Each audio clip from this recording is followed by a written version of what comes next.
Glória a Deus. Tá feliz com Jesus aí, querido? Aleluia. Se tá feliz com Jesus, já deixa a sua Bíblia aberta em 1 Reis, capítulo 19.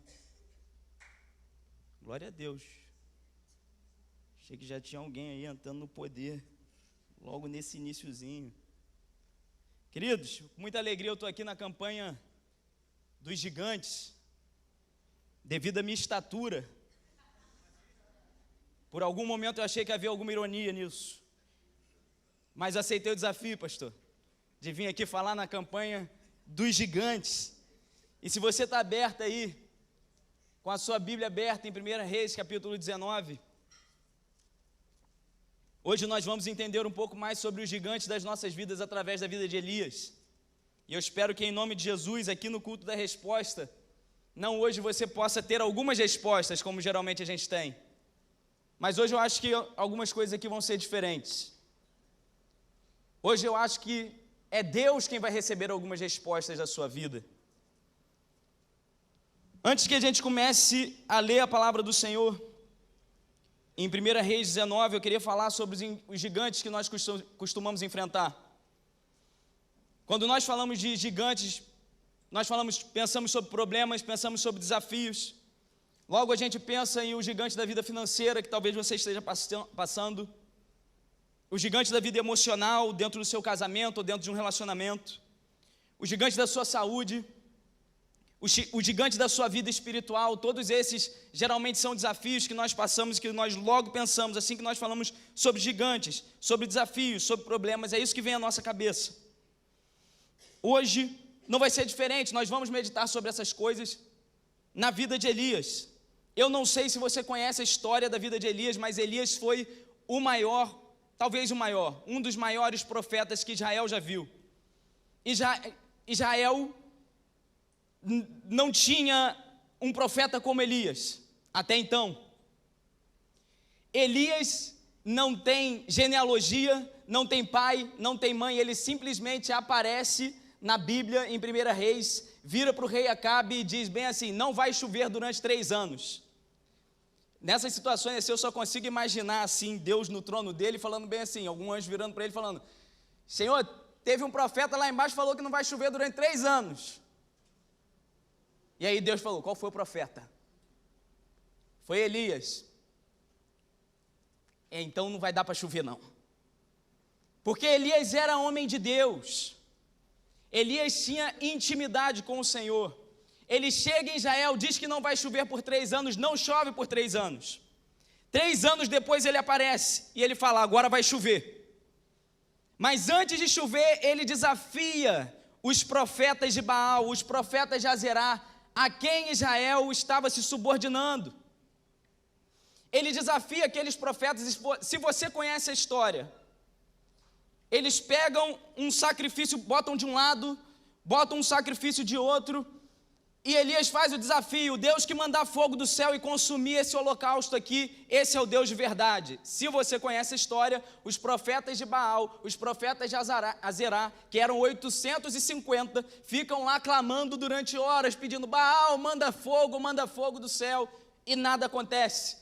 Diz a palavra que Elias, ele até brincava, ele até tirava onda: grita mais alto, Baal deve estar dormindo, Azerá deve estar dormindo.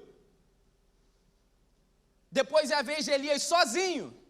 Ele pega, joga um pouco de água, ora ao Senhor, Deus manda fogo do céu e consome o holocausto. Esse era Elias. E depois todo o povo, diante daquilo, lança a mão dos profetas de Baal e de Azerá e mata todos eles. É aí, queridos, é nesse momento que nós nos encontramos. Elias, o profeta do fogo, o profeta da chuva, experimentado no Senhor, destruidor dos profetas pagãos.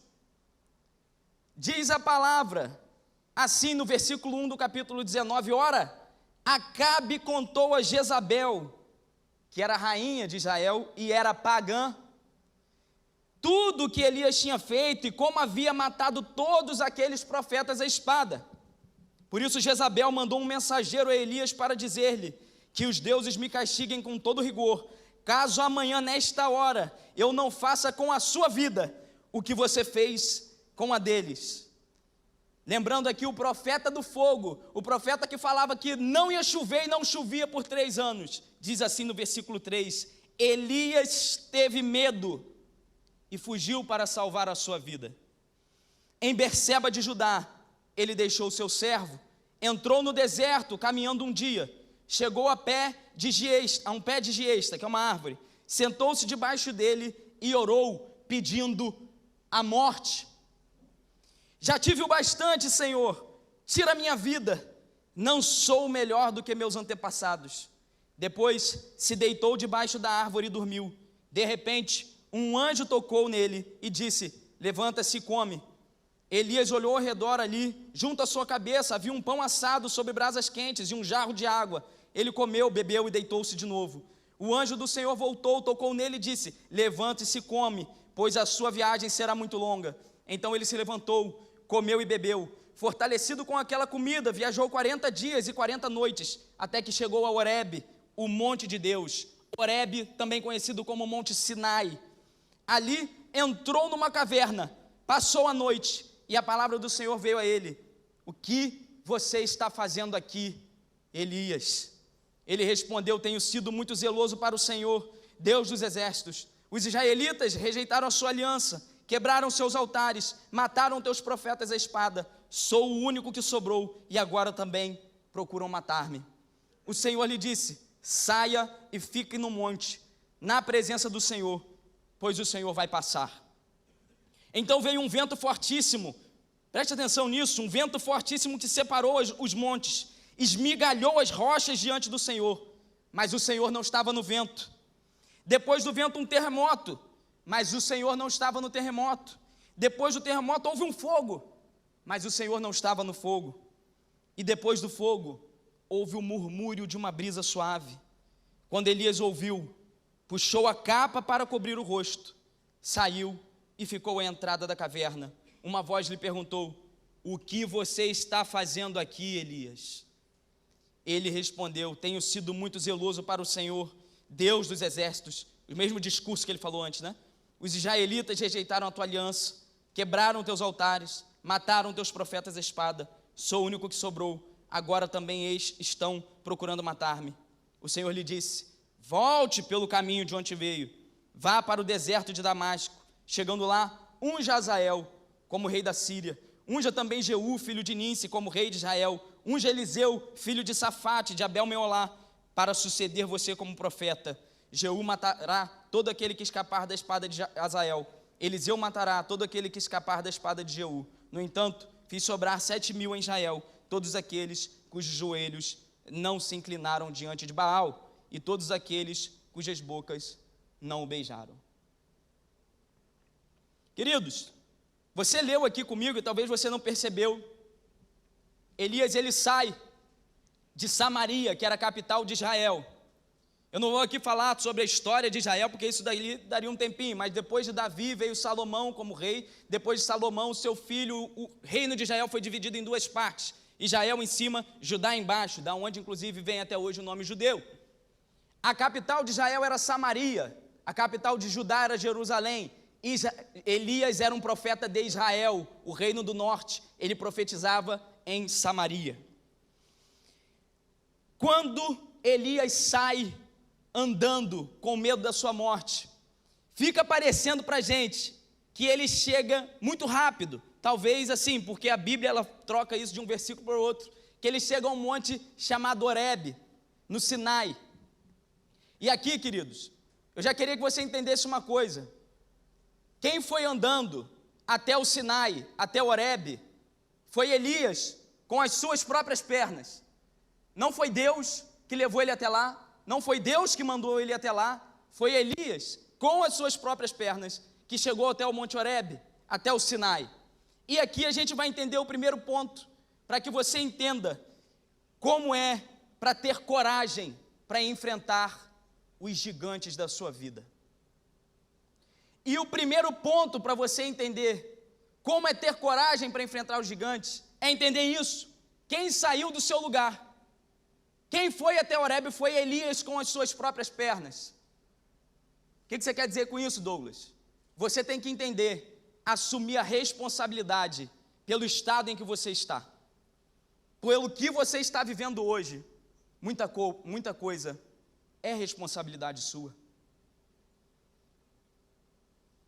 Muita coisa nós procuramos culpar outras pessoas, mas Elias aqui se encontrava com medo, paralisado dentro de uma caverna, na qual ele mesmo foi parar, na qual ele mesmo buscou. Observe que Elias andou durante 40 dias, e de novo, você pode achar que o Monte Horebe, o Sinai, ele fica pertinho de Samaria. Não fica. Eu queria que a gente tivesse o Google Earth aqui, né? Para que a gente conseguisse ver a distância que Samaria fica de Horebe. São 400 quilômetros. Já pensou pegar e sair um dia e andar 400 quilômetros? São 400 quilômetros de distância do ministério de Elias.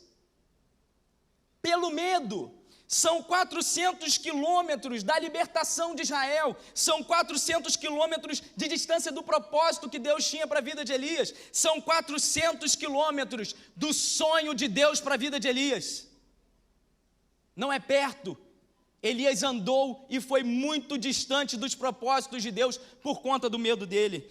Não é à toa, querido, que Deus faz uma pergunta 2 vezes para Elias: afinal, o que você está fazendo aqui, miserável? O seu lugar em Samaria profetizando, mas você está com tanto medo que você veio parar 400 quilômetros de distância daquilo que Deus tem para a sua vida. Sabe, queridos, eu acho, como eu disse no início, que eu acho que nós vamos precisar responder algumas coisas para Deus hoje. A primeira pergunta que eu acho que nós, hoje no culto da resposta, temos que responder: o que você faz aqui? Eu quero que você se coloque no lugar de Elias. O que eu faço aqui na igreja, Douglas? Não. Pense que, como Elias, muitas vezes nós estamos fugindo dos nossos problemas, dos nossos gigantes com medo. Tanto medo que nós nos afastamos do propósito de Deus para a nossa vida. E Deus está te perguntando hoje: o que é que você está fazendo aí? O que você está fazendo tão distante do sonho, dos propósitos de Deus para a sua vida? O que você está fazendo nesse lugar que Deus não te colocou? O que você está fazendo nesse lugar que Deus não sonhou para você? O que você está fazendo aqui, quase se divorciando? O que você está fazendo com a sua vida financeira quase destruída? O que você está fazendo fornicando de novo? O que você está fazendo dentro desse relacionamento abusivo? Por que você está nesse lugar? Por que você se colocou nesse lugar que não era o lugar que Deus tinha para você? Elias vai até a caverna, querido, sozinho, com as suas próprias pernas. Enquanto nós não entendermos, querido, que muito do que nós vivemos é a nossa responsabilidade, que nós temos parte nos problemas que nós vivemos, nós não vamos conseguir enfrentar os problemas. Enquanto nós não entendermos que muitas vezes somos nós que alimentamos os gigantes que estão diante de nós, esse gigante nunca vai embora, porque você é a fonte de sustento dele. Eu sei que essa palavra pode parecer dura, ela não parece, não, ela é. E eu não quero dizer que tudo que você vive é exclusivamente culpa sua, longe disso. Existem problemas que nós vivemos que a gente não tem a mínima ideia de onde veio ou como a gente foi parar lá. Mas eu quero que você tenha consciência hoje, querido, se existe alguma parte do que você está vivendo, do seu problema, do seu gigante, que é a sua responsabilidade, assuma essa responsabilidade hoje, enfrente e mande esse gigante embora em nome de Jesus. Pare de dar desculpas, pare com o vitimismo. Ah, não, mas o problema não sou eu, o problema é meu cônjuge que me atenta e aí eu perco a cabeça. Quem já teve nesse lugar? Quem já teve? O problema nunca é você, o problema é seu cônjuge, o problema é seu relacionamento, problema é seu namoro, o problema não sou eu que trabalho dessa maneira ruim, o problema é meu patrão, ele que não me dá uma promoção. O problema disso que eu vivo hoje foram meus pais. Meus pais fizeram isso comigo, porque meus pais me criaram desse e daquele jeito, e hoje eu vivo dessa maneira. Ou foi minha mãe, ou foi meu tio, ou foi meu avô. Sempre estamos procurando, queridos, desculpas e pessoas para culpar. Elias está lá dentro da caverna, paralisado, com medo, em um lugar que Deus não colocou ele, mas que ele chegou lá sozinho.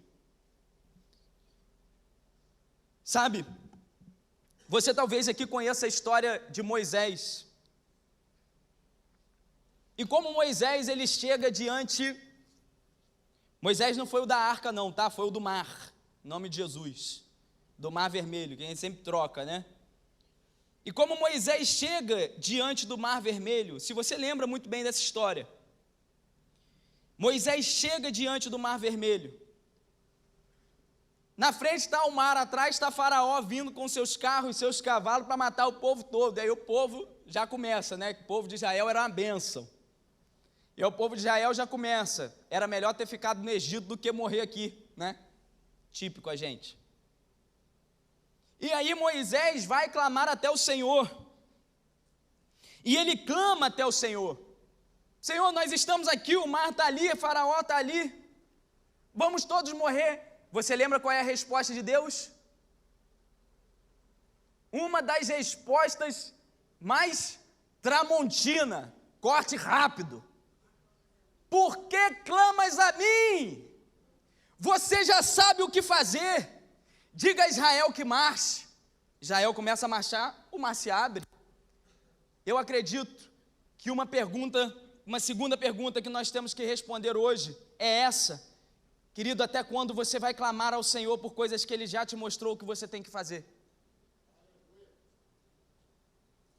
Até quando o Senhor vai continuar falando, por que clamas a mim se eu já te falei?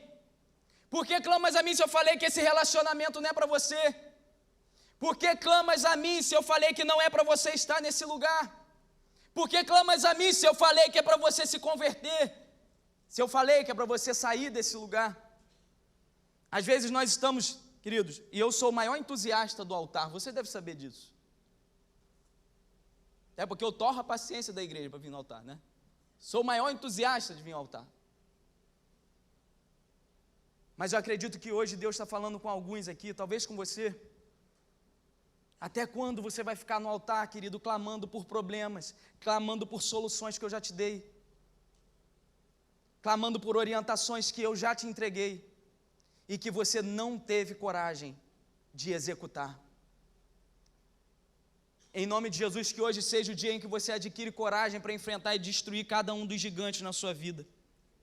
Que nenhum dos gigantes na sua vida fique de pé em razão da sua responsabilidade. Quando talvez a igreja saiba também que eu ainda estudo para concurso, durante muito tempo eu estudei muito mais intensamente, né? Hoje eu estou quase aposentado do concurso, né? Do estudo. Ainda não aposentei.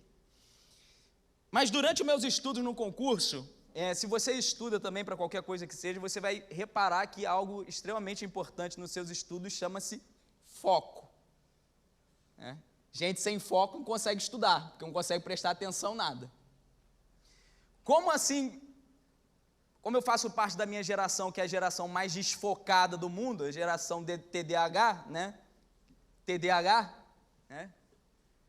Então eu comecei a procurar como eu poderia ter mais foco na minha vida. E eu encontrei um negócio chamado neurociência. Aí eu fui estudar neurociência. E que negócio é esse aqui? Porque eles falavam que eles tinham algumas técnicas e você poderia adquirir mais foco. E não é que aqueles caras tinham várias ideias excelentes para a minha vida, que eu poderia aplicar e adquirir mais foco? O problema do foco era um gigante na minha vida. Eu fui lá e tentei tomar uma providência. Hoje eu sou o cara mais focado no mundo, não, gostaria de ser muito mais. Mas no momento que eu busquei e comecei a me nutrir daquilo ali, eu me tornei uma pessoa mais focada. A neurociência, ela vai dizer, querido, que a maioria dos problemas que você vive hoje está enraizada em algum comportamento seu. A maioria dos problemas que você vive está atrelado a algum mau hábito que você tem. E eu não queria ser insensível, talvez você já teve depressão, alguma coisa, ansiedade. Mas estudando neurociência, os estudos dizem que existem gatilhos de depressão, por exemplo, por privação de sono. A pessoa dorme pouco. E ela faz aquilo de maneira tão recorrente que ela começa a ter sintomas depressivos. Mas ela não sabe a fonte, ela nunca vai imaginar que é porque ela não está dormindo direito. Ela vai imaginar que é por qualquer motivo, que é porque ela está triste e é porque ela não dorme direito. Aí vem alguém e fala bem assim, você precisa dormir direito. Ela, não, eu preciso é de Rivotril. É isso que eu preciso. E esse é uma grande dificuldade dos psicólogos, porque os psicólogos querem tratar o seu comportamento e o seu estilo de vida, e tudo que a gente quer é algum tipo de pílula, algum tipo de remédio. E aí a dose do remédio só vai aumentando, porque o comportamento, a fonte do problema nunca muda. Por que clamas a mim se eu já te falei para mudar o seu comportamento? Por que clamas a mim se eu já falei para você mudar esse mau hábito? Por que clamas a mim se eu já falei que a solução para a sua saúde é você se exercitar? Por que clamas a mim se eu falei já para você dormir melhor? Por que clamas a mim se eu já falei que você precisa se valorizar e sair desse relacionamento abusivo? A primeira coisa que nós temos que entender, e uma vez que nós já entendemos isso, é assumir as nossas responsabilidades, querido. Sairmos dessa caverna, que assim como Elias estava, dominarmos esse gigante e mudarmos a nossa vida para sempre, em nome de Jesus. Segundo ponto, que nós observamos aqui com Elias, que o Senhor diz para Elias, saia, fique no monte, na presença do Senhor, pois o Senhor vai passar. E você lembra, veio um vento que esmigalhou todas as pedras, separou os montes, veio um terremoto, veio um fogo, do nada veio um fogo, né? E Elias continua dentro da caverna. Ele vê todas aquelas coisas, ele sente, ele ouve pelo menos, ele continua dentro da caverna, paralisado, ele não sai. Depois vem um murmúrio de uma brisa suave, perceba, Deus já tinha mandado ele sair, ele não sai, vem aquele todo negócio, Deus não está naquele negócio ali, ele fica quieto na dele, lá dentro, paralisado na caverna. E vem um murmúrio de uma brisa suave. Quando Elias ouviu, está no versículo 13, puxou a capa para cobrir o rosto, saiu, ficou à entrada da caverna e uma voz pergunta para ele de novo, o que você está fazendo aqui, Elias, longe do propósito do Senhor para a sua vida?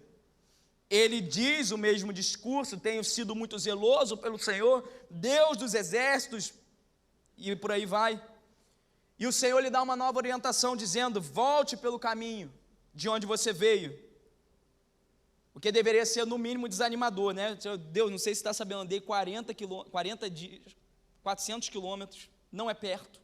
Deus pede para ele ir para a Síria, que é mais acima ainda de Samaria.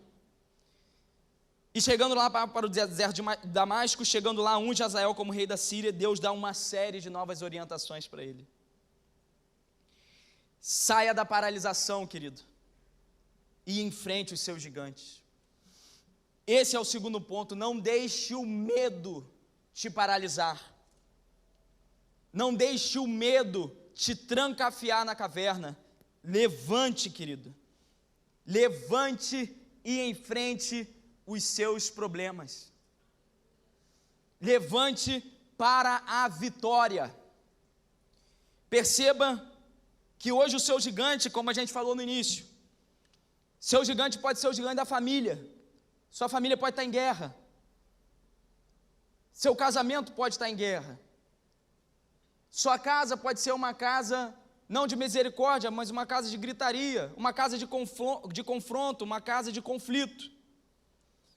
O seu gigante pode ser o da vida financeira, que está estagnada, ou da sua vida emocional, que continua estagnada, presa em relacionamentos abusivos e outros relacionamentos, e relacionamentos que não te valorizam.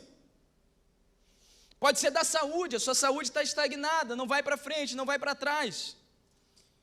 Ou da sua vida profissional, que você aguarda uma promoção ou um outro emprego. É hora de levantar, querido, sair dessa caverna da estagnação e ouvir o que Deus tem para você. Deus está ansioso para derramar novas orientações sobre a sua vida. Em primeiro lugar, ele disse: por que clamas a mim? O que você está fazendo aqui? Levanta, sai desse lugar. Você já sabe o que tem que fazer. Quando Elias se levanta, querido, quando ele efetivamente se levanta, vai para a porta da caverna, fala com o Senhor, porque aí de fato ali estava o Senhor. Deus derrama novas orientações sobre a vida dele. Dificilmente Deus vai te dar novas orientações se você não cumprir as anteriores. Deus, eu não sei muito bem porquê, mas Ele age meio assim, Ele age por etapas. Ele te dá uma orientação agora, depois, quando você cumprir essa orientação, Ele vai te dar a próxima. E aqui não foi diferente. Primeiro levanta e sai da caverna, depois eu te digo o que você vai fazer. Levanta, toma uma iniciativa, e depois você vai ouvir o que você vai fazer. Às vezes, de fato, você está aguardando isso, você não sabe para onde você vai. Você não sabe o que você tem que fazer ou quer fazer, ou precisa fazer. E Deus está aguardando para te falar que você cumpra aquilo que Ele já te deu.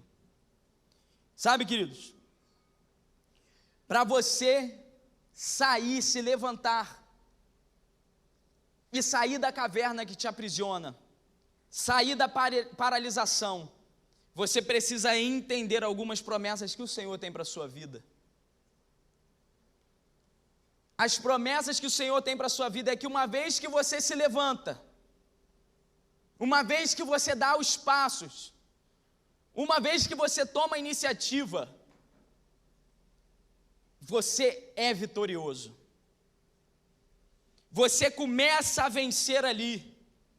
Porque nesse caminhar, querido, enquanto você está caminhando, enquanto você está tomando a iniciativa, Deus já está fazendo na sua vida. Ele já está mudando as coisas para você. Ele já está mudando você. Muitas vezes, nós falamos aqui do púlpito, falamos reiteradamente, que às vezes não é a situação que precisa mudar, quem precisa mudar é você. Vou te dar um exemplo. Já ouviu falar em um versículo que diz assim: posso todas as coisas naquele que me fortalece? Quem já ouviu? Dá um amém. Vocês são crente mesmo, hein? Posso todas as coisas naquele que me fortalece. Através de Deus eu posso tudo, eu sou invencível. Tem nada que para na minha frente. Com Deus eu posso tudo, cara. Eu vou derrubar todo mundo. É isso que o versículo diz? O que diz o versículo antes? O que Paulo nos ensina com isso? Soube ter fartura, eu soube ter falta, eu posso tudo, eu posso ser pobre, eu posso ser rico, nada me abala, porque eu já sou vitorioso. Eu posso passar pelo perrengue, eu posso passar pela bonança, eu me tornei inabalável, eu me tornei invencível, porque até o meu conceito de vitória mudou. A minha vitória não está mais nessa vida, minha vitória está na próxima vida, e isso ninguém pode me tirar. Eu não ando pelos conceitos do mundo, eu não ando pelos padrões do mundo. Então eu posso ser pobre, o mundo pode falar, ali vai um derrotado porque ele é pobre. Eu posso todas as coisas naquele que me fortalece, já sou vitorioso. Também não ando pelo outro conceito do mundo, que diz, ali vai o rico, ele venceu na vida. Não, eu não venci porque eu sou rico, não, eu venci porque o sangue de Jesus está sobre a minha vida. Que ouro e prata não compram, que a ferrugem corrói, que é destruído, que é pueril, que é vão. Mas o sangue de Jesus, mais precioso que todas essas coisas, já está sobre a minha vida. Eu já venci. Eu já venci.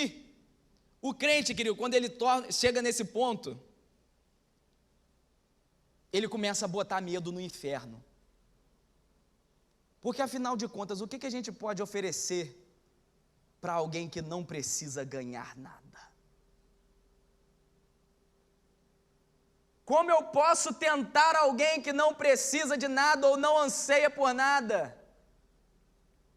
Como eu posso derrubar alguém que se livrou das suas fraquezas?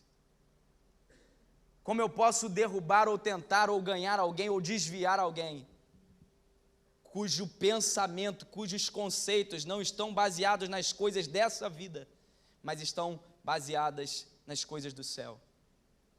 Essa é a primeira promessa, querido, para você se levantar de onde você está, da sua caverna, do seu problema, enfrentar o seu gigante, sabendo que você pode todas as coisas naquele que te fortalece. Mas entenda, querido, se esse gigante não for embora, quem começa a mudar é você. Quem começa a mudar é a sua mente, é a sua mentalidade sobre o que é vitória. Às vezes o gigante está ali porque você está enxergando aquilo como um gigante. Mas quando você mudar o seu entendimento sobre vitória, sobre o que é ser vitorioso, o gigante já não tem poder sobre a sua vida. O gigante já não tem mais propósito. Ele não tem mais como fazer nada contra você. Vou falar um outro versículo aqui para você se encher das promessas do Senhor, levantar de qualquer lugar que você estiver hoje e em nome de Jesus, adquirir coragem para enfrentar os seus gigantes. Já ouviu falar num versículo que diz assim: todas as coisas cooperam para o bem daqueles que amam o Senhor. Já ouviu falar nesse versículo, igreja? Todas as coisas cooperam para o bem daqueles que amam a Deus, querido. Sabe o que isso quer dizer? Até o gigante coopera para o seu bem. Porque no momento que você enfrenta ele, o gigante se torna um degrau para coisas maiores na sua vida. Ah, não está acreditando não? Acha que é metáfora?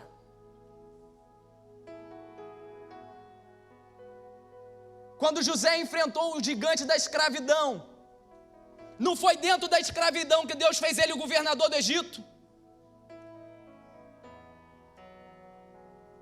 Quando Davi estava diante de Golias, não foi sobre a vitória de Golias que Deus confirmou o reinado dele? Não foi diante do gigante de Jezabel que Elias se tornou o maior profeta de Israel? Porque nós não lemos o resto, porque de fato a gente não tem tempo, senão tem que pregar em 1h35, não em 35 minutos, pastor. Elias volta, ele obedece ao Senhor. Eu não sei quantos dias mais ele volta. Se ele levou 40 para ir, ele deve ter levado uns 40 para voltar, mas ele volta os 400 quilômetros que ele se afastou do propósito de Deus. Ele encontra Acabe de novo e ele profetiza contra Acabe. Tudo o que ele diz acontece. Elias é um profeta tão grande, querido, ele se torna um profeta tão grande, que ele está entre os poucos no rol da Bíblia que não morreram.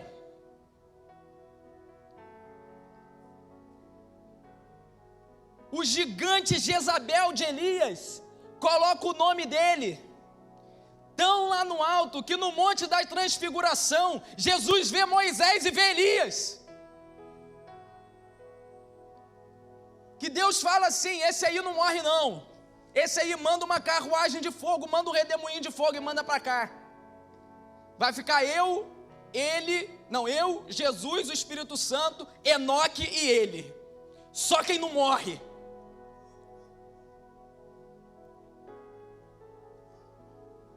O gigante, querido, quando você enfrenta, se todas as coisas cooperam para o bem daqueles que amam a Deus, quando você enfrenta, Ele é o degrau para coisas maiores na sua vida. Mas você tem que enfrentar. Você tem que parar de olhar os problemas, parar de olhar os desafios só como problemas e olhar os desafios como oportunidades. De fato, querido, eu sei que isso é extremamente clichê, mas isso é verdade. Porque Golias era um desafio, Davi viu uma oportunidade. Ué, quem matar ele vira genro do rei? Ah, vou matar. Quem interpretar o sonho de Faraó, vai lá falar com ele, vai ser conhecido dele, vai sair aqui da cadeia? Ah, então eu vou interpretar. Às vezes teu patrão está te dando uma demanda, querido, e você não está enxergando essa demanda como oportunidade. Já pensou que se você resolver aquele problema ali, tu vai ficar com moral com ele?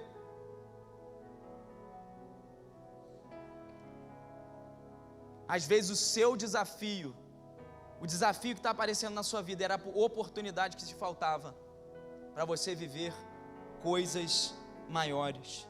Diz assim a palavra do Senhor, como nós falamos aqui, todas as coisas cooperam.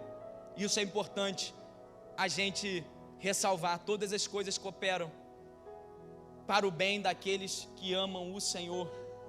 Resta saber, querido, se você ama o Senhor. Porque todas as coisas cooperam para o bem daqueles que amam a Deus. Para aqueles que não amam, querido, a lógica é outra. Para aqueles que não amam, muitas vezes o desafio que eles estão passando entra na primeira regra aqui que a gente leu no início. Foi cavado por eles mesmos. Talvez o problema que eles estão passando no casamento hoje, ou que você está passando no casamento hoje, é porque você é carne de pescoço, querido. Você não consegue falar direito com seu cônjuge. Aí briga aqui, briga ali, daqui a pouco já está falando em divórcio. É claro, porque você não para e tenta ser uma pessoa melhor para o seu cônjuge. Porque você não trabalha isso. Às vezes o vazio emocional que você está sentindo é porque você se entregou a pessoas que absolutamente não mereciam a sua vida, o seu coração e o seu corpo. E aí existe um vazio emocional dentro de você, algo que você mesmo cavou. Às vezes o que você está passando na sua vida financeira é porque você não se qualificou mais como você sabe que você tem que fazer. Você está muito distraído em coisas pueris. Você está muito envolvido em coisas que não vão te trazer o menor retorno financeiro. Você gasta mais do que você deve.